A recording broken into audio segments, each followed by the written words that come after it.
अस्सलाम वालेकुम नाज़रीन, तालीम और दुनिया के प्रोग्राम के साथ मैं हूं आपकी मेज़बान मरियम खान। नाज़रीन, आज के इस प्रोग्राम में हम बात करेंगे ऑनलाइन एजुकेशन के हवाले से। ऑनलाइन एजुकेशन में अभी जो फ़िलहाल है 3 चीज़ें हैं, उनको डिस्कस करना है। ऑनलाइन एजुकेशन में क्या चैलेंजेस आ रहे हैं और उनके प्रॉस एंड कॉन्स क्या हैं, और तीसरी चीज़ देखेंगे कि उसमें इस्लाहात कैसे लाई जा सकती हैं। ये 3 मेन चीज़ें हैं जो आज हम अपने प्रोग्राम में डिस्कस करेंगे। चैलेंजेस की बात की जाए तो इंटरनेट भी एक बहुत बड़ा मसला है, उसका एक्सेस मुश्किल है, उसकी कॉस्ट ज़्यादा है। और अगर प्रॉस एंड कॉन्स की बात की जाए तो इंटरनेट जो है वो ज़्यादा कॉस्टली नहीं है, डिस्टेंस लर्निंग भी है, आपको जाना नहीं पड़ता, फ्लेक्सिबिलिटी भी ज़्यादा है। लेकिन अगर हम कॉन्स की बात करें तो ये कोई अफेक्टिव लर्निंग वे नहीं है। और इसी हवाले से आज हमने अपने प्रोग्राम में जो है दावत दी है उस्मान कमाल साहब, जो माहिर तालीम हैं और इकरा यूनिवर्सिटी में असिस्टेंट प्रोफेसर भी हैं। उनसे सवाल करते हैं। जी अस्सलाम वालेकुम सर। वालेकुम अस्सलाम। बहुत शुक्रिया आज आपने हमें हमारे प्रोग्राम में ज्वाइन किया। सर, सबसे पहले मेरा आपसे सवाल ये है कि ये बताइएगा कि ऑनलाइन एजुकेशन बेसिकली है क्या? जी, अगर ऑनलाइन एजुकेशन की अगर हम बात करें तो एक हम ऑनलाइन एक ओवर द इंटरनेट हम बच्चे को तालीम प्रोवाइड करने की कोशिश करते हैं। उसके डिफरेंट तरीके हो सकते हैं। एक तरीका ये होता है कि एक टीचर ऑनलाइन आए और बच्चा भी ऑनलाइन आए, या पूरी क्लास ऑनलाइन आए और उसको एक टीचर लेक्चर देना, डिलीवर करना शुरू कर देते हैं। जैसे अगर पेंडेमिक के बाद की अगर हम बात करें तो डिफरेंट सॉफ्टवेयर्स लोगों ने यूज़ किए और उन सॉफ्टवेयर्स के थ्रू ऑनलाइन आके नेट मीटिंग के थ्रू एक साइड पे टीचर बैठा होता है, दूसरी तरफ स्टूडेंट्स बैठे होते थे और एजुकेशन प्रोवाइड एक लेक्चर दे दिया जाता था। अगर इसी को मैं पेंडेमिक से पहले की बात करूं, बहुत सी जगह पे डिस्टेंस लर्निंग प्रोग्राम किया जाता है। जैसे हमारे इवन इलामा इकबाल यूनिवर्सिटी में, जो कि गवर्नमेंट लेवल यूनिवर्सिटी है, वो भी एक डिस्टेंस लर्निंग प्रोग्राम प्रोवाइड कर रही होती है और इसी तरह डिफरेंट कंट्रीज में ये प्रोग्राम चल रहा होता है। सो पेंडेमिक से पहले ये ऑनलाइन लेक्चर्स वाला काम नहीं होता था कि टीचर ऑनलाइन आए। उसमें ये बेसिकली मकसद होता था कि स्टूडेंट को जो टीचर ने पढ़ाना है वो मटेरियल प्रोवाइड कर दिया जाए।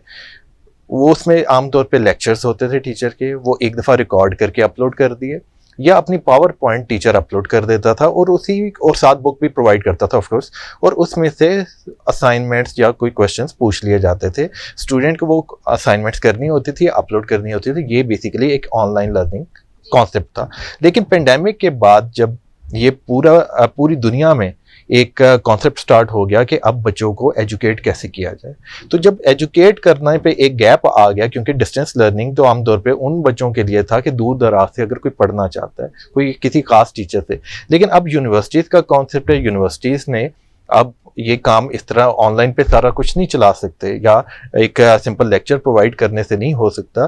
तो डिफरेंट ट्रायल्स से हमें गुजारा गया, जिसमें से एक रिकॉर्डिंग वाला भी था, फिर लेक्चर्स वाला भी एक कॉन्सेप्ट था। आजकल जो लाइव कॉन्सेप्ट चल रहा है, जिसको हम ऑनलाइन लर्निंग की भी बात करें, तो एक स्टूडेंट वो खा इस्लामाबाद में बैठा है या किसी और शहर में बैठा है, वो एक ही टाइम पे ऑनलाइन आ जाता है और टीचर उसको एक लेक्चर डिलीवर कर रहा होता है। इसका फ़ायदा ज़रूर हमें नज़र आता है कि बच्चा और टीचर जब दोनों एक ही टाइम पे ऑनलाइन होते हैं, तो ऑनलाइन होने का फ़ायदा ये है कि क्वेश्चन आंसर किया जा सकता है। जो पुराना सिस्टम था ऑनलाइन का, उसमें क्वेश्चन आंसरिंग का कोई कॉन्सेप्ट नहीं था। लेकिन इसमें आजकल जो कॉन्सेप्ट हमारा ऑनलाइन का चल रहा है, इसमें क्वेश्चन आंसर्स किए जा सकते हैं और थोड़ा सा ट्रेडिशनल वे में जो क्वेश्चन आंसर्स किए जाते थे वो डायरेक्ट वे से नहीं थे, क्योंकि ऑनलाइन सिस्टम में आप ऑन द सेम टाइम आप डिफरेंट स्टूडेंट्स को वैसे ही क्वेश्चन का आंसर नहीं दे सकते प्रॉपर वे से। जी बिल्कुल, आपकी बात बिल्कुल ठीक है। लेकिन इस वक्त हम एक एमरजेंसी सिचुएशन से डील कर रहे हैं। जब हम एमरजेंसी सिचुएशन से डील कर रहे हैं तो हमारे पास अल्टरनेटिव्स क्या है। हम अगर ऑन कैंपस एजुकेशन नहीं स्टार्ट कर सकते ड्यू टू सर्टन रीजन, वो गवर्नमेंट की तरफ से, ज़्यादातर तो गवर्नमेंट की तरफ से ही हमें कहा जाता है कि अभी कैंपसेस को ऑन ना किया जाए, वो कोरोना फैलने का डर होता है, अदरवाइज इश्यूज होते हैं। तो जब हमें फिर अल्टरनेटिव्स की तरफ जाना है, या तो बच्चे को घर बिठा दिया जाए या हमें एजुकेशन प्रोवाइड करनी है। अगर हमने ये सोचा है कि एजुकेशन प्रोवाइड करनी है, हमने कैंपसेस तो बंद कर दिया, लेकिन फिर अल्टरनेटिव क्या हमारे पास? ऑनलाइन का कॉन्सेप्ट आ जाता है।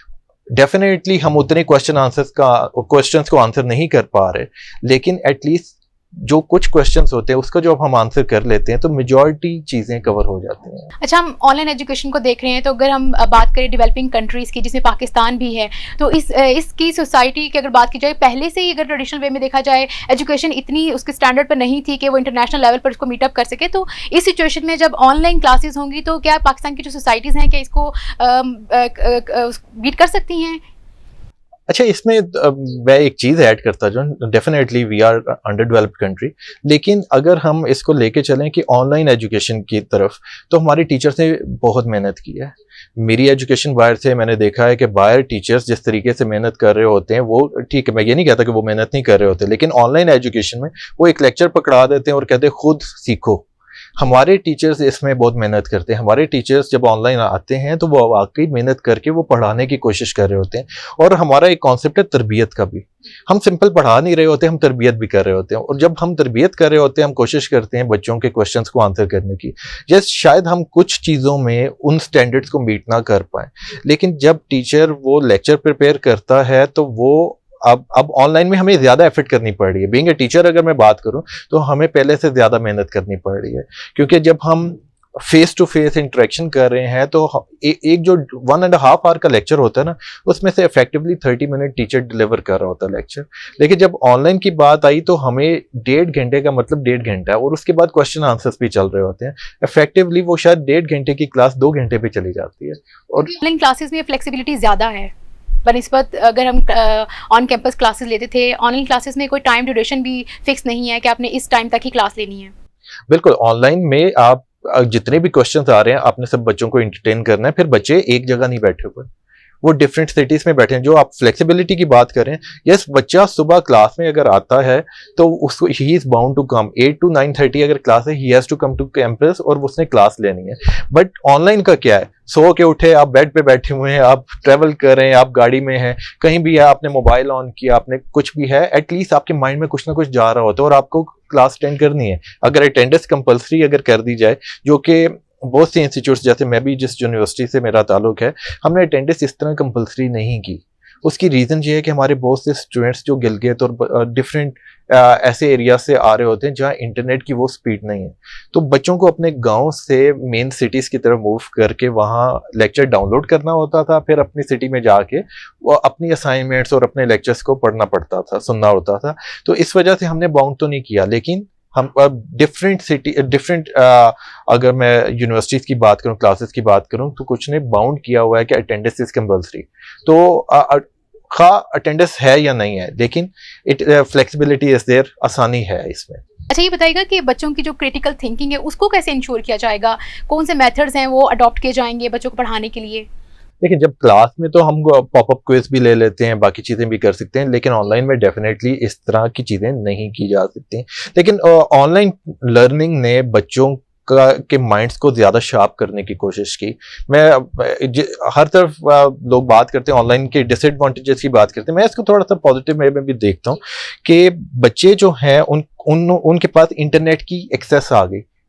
जिन्होंने कभी इंटरनेट को देखा नहीं था, उनको भी अब पता चल गया कि भाई हमने इंटरनेट को यूज़ करना है। इंटरनेट को जब यूज़ किया, उसको सर्च इंजन्स को यूज़ किया, उनमें कैपेबिलिटी बन गई कि हमने किस तरह सर्च करना है, सर्च और उसके बाद रिसर्च। तो यही चीज़ है कि जो बच्चों को, बच्चे जो हैं सोशल ऐप्स की तरफ ज़्यादा मतलब इंजॉय करते हैं, क्योंकि टिकटॉक है और भी बहुत सारी ऐप्स हैं। लेकिन अगर हम लर्निंग ऐप्स की तरफ जाएं तो आपको लगता है कि उनमें ये अडॉप्टेबिलिटी है कि वो लर्निंग ऐप से कुछ सीखेंगे? देखिए, हमारे जैसे बच्चों की बात कर रहे हैं, स्टूडेंट्स की बात कर रहे हैं, उसी तरह हमारे टीचर्स भी हैं। तो टीचर्स के लिए इवन ज़्यादा डिफिकल्ट था। यंग एज में सीखना ज़्यादा आसान है, जब एज ज़्यादा हो जाती है तो सीखना थोड़ा मुश्किल हो जाता है। कुछ फैकल्टी को डेफिनेटली मुश्किल हुई, तो अगर टीचर सीख सकता है तो बच्चे भी अडेप्ट कर रहे हैं। और बल्कि अगेन मैं अपनी यूनिवर्सिटी की अगर एग्जांपल दूं, तो हमारे बच्चों ने हमें बताया कि इस ऐप में ये भी फीचर है। जैसे जूम एक सॉफ्टवेयर है, उसमें हमारे बच्चों ने हमें गाइड किया कि इसमें ये ऑप्शन है, इस तरीके से इन सॉफ्टवेयर को रन किया जा सकता है। तो बच्चे ज़्यादा शार्प होते हैं। टीचर्स को ज़्यादा चैलेंजेस फेस करना नहीं पड़ रहे, क्योंकि वो चीज़ें जो उनको लैब्स में बच्चों को सिखाई जाती थी, अब उनको वो कैसे इंटीग्रेट करेंगे कोर्सेज में, वो कोर्स में कैसे उनको लाकर ऑनलाइन समझाएंगे उन चीज़ों को, क्योंकि टीचर्स को खुद भी इतनी अवेयरनेस नहीं है ऐप से, और उनको इस टेक्नोलॉजी से भी इतनी ज़्यादा अवेयरनेस नहीं है कि वो लर्निंग ऐप्स को किस तरह इस्तेमाल करें। और इसके अलावा इंटरनेट का भी इशू रहता है, तो ये किस तरह से ये हैंडल करेंगे? नो डाउट, बिल्कुल आपकी बात ठीक है कि टीचर्स को ज़्यादा प्रॉब्लम फेस करना पड़ा, क्योंकि टीचर एक है और स्टूडेंट्स बहुत ज़्यादा हैं, और उसको हर एक जैसे प्रैक्टिकल कोर्सेज जैसे हम कहते हैं, जैसे फैशन के कुछ कोर्सेज हो गए या आईटी रिलेटेड कोर्स हो गए, टीचर के लिए एक डिफ़िकल्ट चैलेंज है। लेकिन चैलेंज को एक्सेप्ट करके उस पर फुलफिल करना, उसकी चीज़ों को मद्देनज़र रख के अगर काम कर रहा है तो वो टीचर ही कर रहा है। और वो मेरा ख्याल है कि अगर बीइंग अगेन डेवलपिंग कंट्री की हम बात करें, वी आर डेवलपिंग कंट्री, तो अगर हमारे टीचर्स जो काम कर रहे हैं, मेरे ख्याल में उनके it's a big achievement for from our teacher side. Private teachers तो कर सकते हैं इसको आसानी से, लेकिन जो गवर्नमेंट सेक्टर्स में है या मदरसा के जो मौलवी हजरात टाइप जो हैं, उनमें इतनी कैपेबिलिटी है कि वो इस टेक्नोलॉजी को सीख कर अपने बच्चों को भी इस तरह से पढ़ा सकेंगे सही तरीके से। क्या आपको लगता है कि एजुकेशन सही तरीके से कन्वे हो सकती है बच्चों तक? देखिए 100% तो मैंने जैसे बताया शुरू में बात की कि इमरजेंसी फेज है हमारा। तो इमरजेंसी में दो साइड्स हैं, एक है कि हम बिल्कुल अब सब कुछ बंद कर दें। अगर हमने कुछ ना कुछ लर्निंग वाली पॉइंट ऑफ व्यू को सामने रखना है तो ऑनलाइन के अलावा अगर कोई ऑप्शन है तो आप भी शेयर कर सकते हैं। अदरवाइज जो अभी बेस्ट पॉसिबल सोल्यूशन है वो तो ऑनलाइन लर्निंग है। और जहाँ तक आपके मदरसा की बात की और बाकी, इवन मेरे दोनों बच्चे इस वक्त जो कुरान पढ़ रहे हैं वो ऑनलाइन पढ़ रहे हैं। उनके टीचर्स ने घर आने से इनकार कर दिया था। तो वो एक जो मेरे बच्चे का टीचर है वो सऊदीया से पढ़ा रहा है, और एक जो और यही मैं ऑनलाइन लर्निंग की आपको एग्जांपल दे रहा था कि पहले पेंडेमिक से पहले हमारी जो टीचर थी कुरान पढ़ाने वाली, वो इस्लामाबाद की थी, वो लोकल थी, वो घर आके पढ़ाती थी। लेकिन माशाल्लाह मेरे बेटे ने कुरान ख़त्म किया। उसके बाद जो हम उसको तलफ़्फ़ुज़ बेहतर करने के लिए जब हमने कुरान के लिए कारी साहब का इंतखाब किया, वो सऊदीया से ऑनलाइन पढ़ाते हैं। अब this is the beauty of online कि जो हमें पहले नहीं पता था कि ऑनलाइन ये फैसिलिटी अवेलेबल हो सकती है। अब वो जूम पे ऑनलाइन आते हैं, ऑनलाइन मेरा बेटा सामने होता है, एक एक लाइन पढ़ता रहता है और वो टीचर उसको गाइड करता रहता है। तो ये आसानी भी। बच्चों की बात करें, ये बताइएगा कि जो छोटे बच्चे हैं, नर्सरी प्री नर्सरी के बच्चे हैं, 3 क्लास से ऑनवर्ड के लिए तो ऑनलाइन क्लासेस जो हैं वो फिजिबल एंड ठीक हैं, टीचर्स की बात भी मान लेते हैं। लेकिन जो छोटे बच्चे हैं उनके लिए कोई स्कूल्स की तरफ से कोई इस तरह उनको एड्रेस नहीं किया जा रहा सही से, वो कैसे एजुकेशन हासिल करें? क्योंकि उनके पेरेंट्स की अगर बात की जाए तो सारे पेरेंट्स एजुकेटेड भी नहीं होते हैं और उनको नहीं पता कि उनको लैपटॉप या स्क्रीन के सामने किस तरह पढ़ाना है, लर्निंग ऐप्स का इस्तेमाल वो नहीं जानते खुद से। तो उनके लिए क्या होगा ऑनलाइन सिस्टम में? ये बहुत इम्पोर्टेंट क्वेश्चन है, क्योंकि मुझे भी ये कुछ चीज़ें इससे रिलेटेड फेस करना पड़ी, क्योंकि मेरा बच्चा उस वक्त अभी ग्रेड 1 में था, बल्कि जब ये स्टार्ट हुआ पेंडेमिक तो उस वक्त उससे भी पीछे था। तो ये चैलेंजेस फेस करने पड़े, और मुझे इसमें इवन ये भी शक पड़ता है, खदशा है कि मुझे कुछ चीज़ें बच्चे को दोबारा से करवानी पड़ी। शायद हमें करिकुलम को रिवाइज करना पड़े कि उतना हार्डकोर नहीं लेके चलना पड़ेगा। जब दोबारा से online education on campus education start होगी तो शायद कुछ एलिमेंट्स जो मॉन्टेसरी के थे वो शायद हमें फर्स्ट ग्रेड में लेके आने पड़े। अदरवाइज बच्चे की, क्योंकि इन्हीं मॉन्टेसरी ग्रेड्स में फर्स्ट सेकंड ग्रेड में बच्चे की तरबियत भी होती है, तो वो तरबियत से एक तरह से आप कह सकते हैं कि महरूम भी रह गया, क्योंकि ऑनलाइन जैसे आपने कहा ना 3rd ग्रेड ऑनवर्ड्स बच्चे की तरबियत भी होती है, लेकिन इसमें बच्चे की तरबियत नहीं हो सकी। तो वो तरबियत घर में तो ज़रूर होती है, लेकिन स्कूल वाली तरबियत जो उसको उठने बैठने का सलीका, क्योंकि बच्चे तो लेट के भी पढ़ रहे हैं, तो वो चीज़ बच्चे के मैनर्स जैसे हम कहते हैं वो चीज़ नहीं आ सकी। तो ये कुछ चीज़ें हैं जो स्कूल में जब वापस बच्चे जाएंगे तो वहाँ से दोबारा सीखना पड़ेगा, उनको जीरो से स्टार्ट करना पड़ेगा। कि आपने कहा कि करिकुलम में रिफॉर्म्स और डेवलपमेंट की अभी ज़रूरत है ये ऑनलाइन क्लासेस में, लेकिन अगर हम उन बच्चों की बात करें जो डिसेबल हैं, जिनमें डिसेबिलिटीज़ हैं, उनको हम किस तरह से पढ़ाएंगे? और वो भी स्पेशली जो डेवलपिंग कंट्रीज़ के बच्चे हैं उनके लिए क्या फैसिलिटीज़ होंगी? अभी आपने शायद सुना हो कि इलामा इकबाल ओपन यूनिवर्सिटी ने भी कोई नया स्टार्टअप लिया है जिसमें वो कोई ऐसे प्रोग्राम्स लेकर आ रहे हैं ऐसे बच्चों के लिए, तो कुछ बताएंगे उसके बारे में? जहाँ तक बात है कि डिसेबल बच्चों की, तो अनफॉर्चुनेटली जब इस तरह के पेंडेमिक का सीज़न आया, तकरीबन अब 1 साल से ऊपर हो चुका है, तो फॉर इंस्टेंस एक बच्चा है जिसको नज़र नहीं आता, वो ऑनलाइन की एजुकेशन कैसे ले सकता है? तो उसके लिए फिर हैंड फ्री कानों से सुन के वो कर सकता है। ऑफ कोर्स बॉडी लैंग्वेज तो उसको वैसे भी नज़र नहीं आ सकती, लेकिन एक बच्चा है जो कानों से महरूम है जी, वो सुनाई नहीं दे सकता। ऐसे बच्चों के लिए फिर इलामा इकबाल यूनिवर्सिटी ने डिफरेंट प्रोग्राम स्टार्ट किए, और उनके लिए डेफिनेटली कोई ना कोई प्रोग्राम बाकी प्राइवेट यूनिवर्सिटीज़ को भी अडॉप्ट करने पड़ेंगे, क्योंकि अदरवाइज ऐसे लोग तो बिल्कुल महरूम रह जाएंगे। अभी हमें नहीं पता कि पेंडेमिक कब तक चलता है। जैसे अभी सिंध गवर्नमेंट ने डिसाइड कर लिया कि वी विल गो ऑनलाइन, तो दोबारा से अगर ऑनलाइन की तरफ हम चले जाएंगे, यस मैंने बहुत तारीफ और सुबह में भी अभी ये डायग्नोज हो रहे हैं दोबारा से केसेस। जी बिल्कुल आ जी, सकते हैं। एक तो चीज ये कि we are in the start of ये बरसात में आमतौर पे वबाएं नहीं फैलती, तो वी आर जस्ट होपिंग कि वबा बैठ जाए और पेंडेमिक का खदशा जो है थर्ड फोर्थ वेव का वो अल्लाह करे कि ना आए। लेकिन अगर आ गई और उसने बुरी तरह पाकिस्तान को हिट कर दिया, दोबारा से हमें ऑनलाइन जाना पड़ेगा। और ऑनलाइन की तरफ अगर जाते हैं तो स्पेशली मेन सिटीज़ की अगर बात करें तो वहाँ तो वैक्सीन हो चुकी है, लेकिन मेजॉरिटी चंक जो है वो दही इलाकों में जो हमारे रहते हैं उनको ये इशू ज़्यादा फेस करना पड़ेगा। वो अगर ऑनलाइन की तरफ चले जाते हैं और हमें नहीं पता कब तक ये ऑनलाइन चला जाता है, तो ये ज़रूर प्रॉब्लम जो आपकी बात थी कि डिसेबल, तो ये फिर उनको 1 साल 2 साल 3 साल कब हम इस चीज़ को ब्रेक लगाएंगे, कब उनकी एजुकेशन होगी। तो ऑलरेडी वो सफ़र कर रहे हैं बहुत ज़्यादा, तो उनके लिए एक यूनिवर्सिटी ने तो ये प्रोग्राम स्टार्ट किया, उसी तरह बाकी यूनिवर्सिटीज़ भी अगर इसको अडॉप्ट कर लें तो इन लोगों को काफ़ी फ़ायदा होगा। अच्छा, अमेरिका में खान अकेडमी के नाम से एक साइट है जिसमें जो कंटेंट है उसको उर्दू में कन्वर्ट कर दिया गया है ताकि वहाँ के लोगों को क्वालिटी बेस पे जो है एजुकेशन दी जा सके। तो अगर हम पाकिस्तान के हवाले से बात करें, अभी आपने सुना होगा सिंगल नेशनल जो करिकुलम है वो इंट्रोड्यूस करवाया गया पंजाब में। तो पाकिस्तान में तो 4 सूबे हैं, सबकी अपनी अपनी लैंग्वेज है, तो क्या पाकिस्तान में भी इस तरह से कोई असिस्टेंस मिलेगी स्टूडेंट्स को? देखिए, जहाँ तक बात है सिंगल लैंग्वेज करिकुलम, वो उर्दू में लेके आ रहे हैं और कुछ उसमें चीज़ें जैसे लाइक मैं अगर अपनी एजुकेशन की बात करूं तो यस इंग्लिश मीडियम स्कूल था, लेकिन हमारे पास ऑप्शन थी कि हमने किस लैंग्वेज में पढ़ना है। जैसे मैथ्स है तो मैथ्स वो इंग्लिश में ही था, उर्दू में भी था, लेकिन इंग्लिश में हमारे पास ऑप्शन थी। अब लेकिन जो बेसिक सब्जेक्ट्स हैं जैसे पाक स्टडीज़ हो गया या माशरती इल्म, सोशल साइंस हो गया, इस्लामियत, आई पर्सनली बिलीव कि ये लैंग्वेज, ये जितने भी सब्जेक्ट्स हैं आपकी अपनी लैंग्वेज में होने चाहिए। मैं एग्जांपल दिया करता हूँ और आपके साथ भी वही शेयर करता हूँ कि अगर जापान की बात कर लें, अमेरिका की बात कर लें, जर्मनी की बात कर लें, चाइना की बात कर लें और इसी तरीके से रशिया की बात कर लें, ये सारे डेवलप्ड कंट्रीज़ में आते हैं। और अगर और सऊदीया को भी अगर दरमियान में इन्वॉल्व कर लें, ये सारी कंट्रीज़ के लोग अपनी लैंग्वेज में अगर बात करते हैं तो हम क्यों इंग्लिश में बात करते हैं? हम अगर अपनी लैंग्वेज को प्रमोट करेंगे तो फिर ही हमारे लोगों को समझ आएगी, क्योंकि हमारी एक मदर टंग है, एक नेशनल लैंग्वेज है। जी, वो असल में हमने उसको इंग्लिश मीडियम कर दिया। अगर हम अपने एकेडेमिया को अगर अपनी लैंग्वेज में कर दें या मदर टंग में कर दें, उसका फ़ायदा ये होगा कि बच्चा उसको डायरेक्ट उसे इंटरप्रेट करने की ज़रूरत नहीं, वो खुद से उस चीज़ को समझेगा।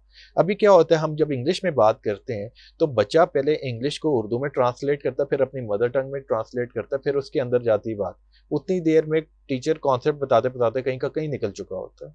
इसी को ही अगर हम अगर वही बंदा अगर मदर टंग में बात कर रहा हो या अपनी नेशनल लैंग्वेज में बात कर रहा हो, तो बच्चे को इंटरप्रेट करने की ज़रूरत नहीं है। जैसे मैंने जितनी भी कंट्रीज़ की आपको एग्जांपल दी है, ये सब कंट्रीज़ अपनी नेशनल लैंग्वेज को प्रमोट करते हैं। बिल्कुल, मेरे ख्याल में तो एक बैरियर है, क्योंकि एक बच्चा सवाल नहीं पूछता क्योंकि उसको उस इंग्लिश फॉर इंस्टेंस आती नहीं है। वो बच्चा पूछेगा क्या? टीचर इनकरेज करता है क्या, बल्कि इनकरेज क्या, वो कहता है कि जी बात ही इंग्लिश में करनी है। जब टीचर कहेगा बात ही इंग्लिश में करनी है, तो वो बच्चे को अगर इंग्लिश नहीं आती, वो और उसके माइंड में बहुत अच्छे अच्छे सवाल हैं, वो पूछ ही नहीं पा रहा, तो वो तो पीछे रह गया। और जिसको सिंपल इंग्लिश में अच्छा, उसको बाकी चीज़ें नहीं आती, तो वो बच्चा आगे निकल जाएगा। तो इस तरह हम डीमोटिवेट करते हैं उन बच्चों को जिनको एक अंग्रेज़ी ज़ुबान नहीं आती, उसको अपनी ज़ुबान आती है, अंग्रेज़ी नहीं आती, लेकिन वो सवाल करने पे हम उसको डीमोटिवेट कर देते हैं। जैसे कि आपने कहा कि लैंग्वेज एक बैरियर है, वो तो अगर हम ट्रेडिशनल वे से भी बात करें, जैसे पहले एजुकेशन हासिल की जा रही थी, हम तब भी इस चीज़ को नहीं ओवरकम कर पाए, लेकिन अगर अब हम ऑनलाइन की तरफ चले गए हैं, तो आप समझते हैं कि बच्चों के असेसमेंट्स हो पाएंगे असाइनमेंट्स और पोर्टफोलियो के थ्रू? देखिए, हम 100% तो किसी चीज़ को नहीं कह सकते कि 100% ये परफेक्ट है, ये सिस्टम परफेक्ट है, लेकिन जब ऑनलाइन की हम बात करते हैं तो बच्चों में, मैंने जैसे पहले बात की, सर्च और रिसर्च बच्चा जब कर रहा है तो कुछ ना कुछ पढ़ने की कोशिश कर रहा होता है ऑनलाइन। पहले जिसमें कमी आ रही थी, अब वो बच्चा पढ़ने की कोशिश कर रहा है। फिर हम प्लेजरिज्म भी चेक करते हैं कि बच्चा क्या प्लेजराइज तो नहीं कर रहा, तो इस तरीके से थोड़ा बहुत तो बच्चे के अंदर जा रहा है। जब पढ़ता है तो कुछ ना कुछ उसके ब्रेन से अंदर कुछ ना कुछ उसके नॉलेज जा रहा होता है, कंसीव कुछ ना कुछ करने की कोशिश कर रहा होता है। तो इस तरीके से अगर हम बात करें तो बच्चा कुछ ना कुछ लर्न करता है। हम ये नहीं कह सकते कि बिल्कुल कुछ लर्न नहीं कर रहा, कुछ ना कुछ लर्न करता है। असेसमेंट यस, जब हम फेस टू फेस होते हैं उसकी असेसमेंट लाइव हो रही होती है। हम ये भी नहीं कहते कि 100% परफेक्शन है ऑनलाइन में, लेकिन कुछ ना कुछ हमने इमरजेंसी फेज में, तो इमरजेंसी में कुछ ना कुछ तो हमने उनको बच्चों असेस कर दिया। बिल्कुल। अच्छा ये बताइएगा कि पाकिस्तान में अभी टेली स्कूल्स का भी इनिशिएटिव किया जा रहा है, आपको लगता है कि ये जो डिजिटल रिसोर्सेज हैं वो उस वर्चुअल एजुकेशन को सपोर्ट कर पाएंगे? देखिए, एक इसको एज एन अपॉर्चुनिटी अगर लेके चलें तो एक अच्छी बात होगी, क्योंकि हम इस पे 100% ट्रस्ट नहीं, रिलाई नहीं कर सकते। इसको अगर हम फ्यूचर के लिए देखें तो एक अपॉर्चुनिटी है हमारे लिए। हमारी बहुत सी यूनिवर्सिटीज़ जो अभी तक एक कैंपस या दो कैंपसेस में लेके चल रही थी और कैंपस ओरिएंटेड थी, हम उन लोगों को अभी तक इग्नोर करते आ रहे थे। For instance, we are living in Federal, तो फेडरल में अगर कोई पढ़ना चाहता है लेकिन उसके पास रिसोर्सेज नहीं है कि हम इस्लामाबाद तक आ सकें, तो उन लोगों को सपोर्ट करने के लिए ये एक अच्छा स्टेप होगा कि हम ऑनलाइन एजुकेशन या ऑनलाइन डिग्रीज भी साथ स्टार्ट कर दें। उसमें हम उन दूर दराज इलाकों से जो आना चाहते हैं लेकिन नहीं आ पा रहे, लेकिन उनके पास अब ऑनलाइन की एक्सेस है, इंटरनेट की एक्सेस है, तो वो इस्लामाबाद की या एक बड़े शहर, किसी और बड़े शहर की वो डिग्री ले सकते हैं अपने घर बैठे। तो एक डिस्टेंस लर्निंग प्रोग्राम हम स्टार्ट कर सकते हैं, तो ये एक अपॉर्चुनिटी ज़रूर है। जैसे कि आपने भी कहा कि डिजिटल लर्निंग प्रोग्राम जो है ये मुस्तकिल हल नहीं है ऑनलाइन क्लासेस, क्योंकि इस पे बच्चे भी सही से नहीं सीख पा रहे, उनकी भी शिकायत आ रही हैं, तो टीचर्स भी काफ़ी शिकायत कर रहे हैं कि ये कोई अच्छा मतलब हमें मेथड नहीं दिख रहा कि हम प्रॉपर जो मैसेज है या जो इन्फॉर्मेशन है, जो लेसन है वो बच्चों को पढ़ा सकें। तो आपके ख्याल में क्या इसके अलावा कोई ऐसा कोई मेथड या कोई तरीकाकार है जिससे बच्चे एजुकेशन हासिल कर सकें ऑनलाइन के अलावा? देखिए, ऑनलाइन के अलावा तो फेस टू फेस ही है। फेस टू फेस देखिए, हम तो करना चाहते हैं कि बच्चों को अपने कैंपस में बुलाएं और उनको एजुकेट करें, लेकिन ये तो गवर्नमेंट की तरफ से हमें मैसेज आता है, एक नोटिफिकेशन आता है कि कैंपस को बंद कर दिया जाए। कोई, मेरा ख्याल है कोई भी यूनिवर्सिटी खुद से कैंपस को बंद नहीं करना चाहेगी। तो अगर एक तरफ हम कहते हैं कि ऑन कैंपस है, एक है ऑनलाइन है, दरमियान में या कोई तीसरी ऑप्शन एटलीस्ट मेरे नॉलेज में नहीं है जिसको हम लेके चल सकें। जैसे डिस्टेंस लर्निंग की भी बात की कि हम असाइनमेंट्स दे दें, लेक्चर्स अपलोड कर दें, जैसे एलएमएस की बात हुई, तो एलएमएस लर्निंग मैनेजमेंट सिस्टम में भी अगर हम सारी चीज़ें अपलोड कर देते हैं, उसमें लेक्चर्स नहीं होंगे टीचर के। यस, वो भी अपलोड किए जा सकते हैं, टीचर अपनी रिकॉर्डिंग करके अपलोड कर दे। कुछ यूनिवर्सिटीज़ हैं, वर्चुअल है, और इसी तरीके से इलामा इकबाल यूनिवर्सिटी ये लेक्चर्स अपलोड कर देते हैं, बच्चा घर बैठे सुन लेता है, उसके बाद असाइनमेंट्स या असेसमेंट्स अपनी कर लेता है। लेकिन क्या इसको भी हम ऑनलाइन ही एक तरह से ले सकते हैं।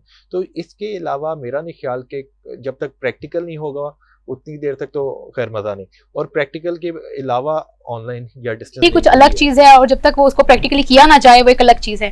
अच्छा ये बताइएगा कि ऑनलाइन लर्निंग में एक ये भी चीज़ देखी जा रही है कि बच्चों में साइकोलॉजिकल इश्यूज भी आ रहे हैं, क्योंकि उनको एंजाइटी भी हो रही है, और उसके अलावा जो है आइसोलेशन भी फील कर रहे हैं, वो अपने फ्रेंड से दूर हो चुके हैं, कोई डिस्कशन नहीं हो पा रही है सब्जेक्ट्स को लेके, और कुछ भी वो डिस्कस नहीं कर पा। इस सूरत हाल में उनको इमोशनल सपोर्ट कैसे मिलेगी? देखिए, इसके लिए तो फिर मैं तो सजेस्ट करूंगा कि डेफिनेटली कुछ ना कुछ एक्सरसाइज एक्टिविटी अपने घर में करते रहें, क्योंकि बिल्कुल घर में बंद होके रह जाएंगे तो वो तो फिर कंप्यूटर के सामने, वो बच्चा गेम खेल रहा है या लेक्चर्स ले रहा है, वो तो कंप्यूटर स्क्रीन के सामने है। तो मैं यही सजेस्ट करूंगा कि कुछ ना कुछ हेल्दी एक्टिविटीज़ बच्चा करता रहे, एक्सरसाइज करता रहे, बाहर निकले, कुछ ना कुछ एक्टिविटी। जब तक एक्टिविटी नहीं होगी, बॉडी हरकत में नहीं आएगी, तो वो तो बच्चा जो है वो खा बच्चा है या बड़ा है, वो तो परेशान हो जाएगा, वो तो स्ट्रेस में चला जाएगा। मैं ये भी सजेस्ट नहीं करूंगा कि कोई साइकोलॉजिस्ट या साइकेट्रिस्ट के पास फ़ौरन से चलना शुरू कर दे, लेकिन इसमें बेस्ट यही है कि पेरेंट्स तो घर में ऑलरेडी हैं, वो तो एक दूसरे की शक्लें हमेशा से, वो तो पूरे पिछले 1-1.5 साल से देख ही रहे हैं, लेकिन ये एक्टिविटीज़ जो है, फिजिकल एक्टिविटीज़ हैं, उसको दरमियान में अपनी लाइफ में ज़रूर पार्ट, क्योंकि बच्चे आजकल जो हैं गेम से हटके हर वक्त मोबाइल फ़ोन पर और कोई ना कोई गेम्स खेल ली, और टिकटॉक यूज़ कर लिया, फेसबुक यूज़ कर ली। स्टडी से वैसे भी वो बहुत ज़्यादा दूर हटते थे, और अब जो है लर्निंग ऐप्स इस्तेमाल करना पड़ रही हैं एजुकेशन के लिए, तो वो किस तरह से सेटल होंगे, किस तरह से मेंटली प्रिपेयर होंगे, ये बहुत बड़ा मुश्किल एक चैलेंज नज़र आता है।